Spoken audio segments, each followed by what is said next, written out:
Ekstrak sel yang mengandung plasmid diisolasi dari sel bakteri. Kloningan DNA adalah metode untuk mengisolasi urutan DNA tertentu dari campuran kompleks urutan DNA. Untuk melepaskan satu fragmen DNA, kita perlu memasukkannya ke dalam vektor, biasanya fag atau plasmid yang sangat dimodifikasi yang dapat bereplikasi dalam sel inang.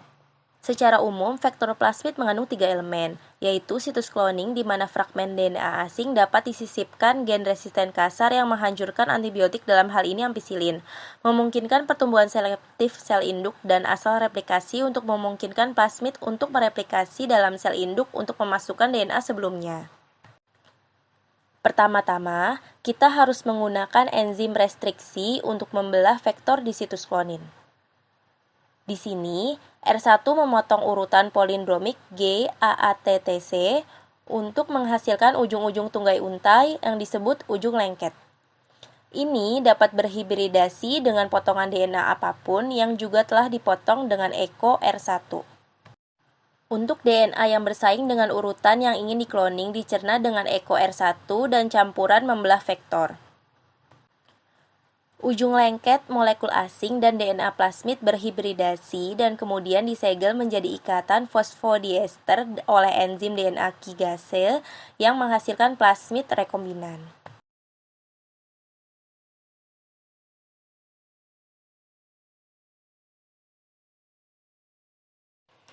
Masing-masing plasmid rekombinan ini mengandung fragmen DNA yang dimasukkan gen resistensi ampicillin dan asal replikasi. Kumpulan atau pustaka plasmid rekombinan bundar dibuat. Setiap plasmid membawa fragmen unik DNA asing seperti yang ditunjukkan oleh panah berwarna di sebelah sel inang bakteri E. coli ditambahkan ke plasmid rekombinan. Sel-sel telah direvisi dengan kalsium klorida untuk membuat mereka permeabel terhadap molekul DNA melalui proses yang disebut transformasi. Beberapa sel mengambil plasmid rekombinan, sementara sebagian sel lainnya tidak.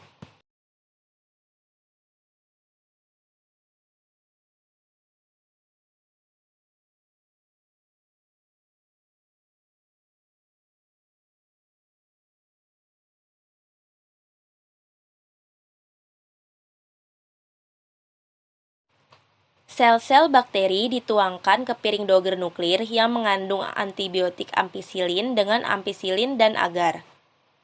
Sel yang tahan terhadap obat dapat tumbuh pada 37 derajat. Sel akan tumbuh dan berkembang biak karena mereka tidak dapat bergerak pada agar masing-masing akan menghasilkan pisahan koloni sel. Sel-sel yang tidak mengalami transformasi kekurangan plasmid dengan gen resistensi ampicillin dan mati. Sel yang memiliki plasmid adalah resistensi terhadap ampicillin dan bertahan hidup.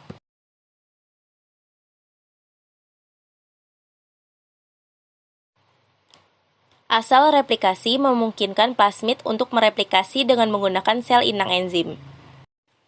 Plasmid tidak tergantung pada pembelahan sel inang, tetapi plasmid didistribusikan ke setiap sel anak ketika sel terbelah.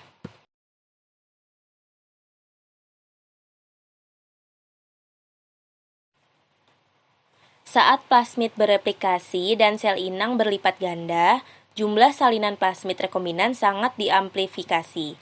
Banyak sel anak membentuk koloni atau klon karena semua sel inang dalam koloni berasal dari sel tunggal.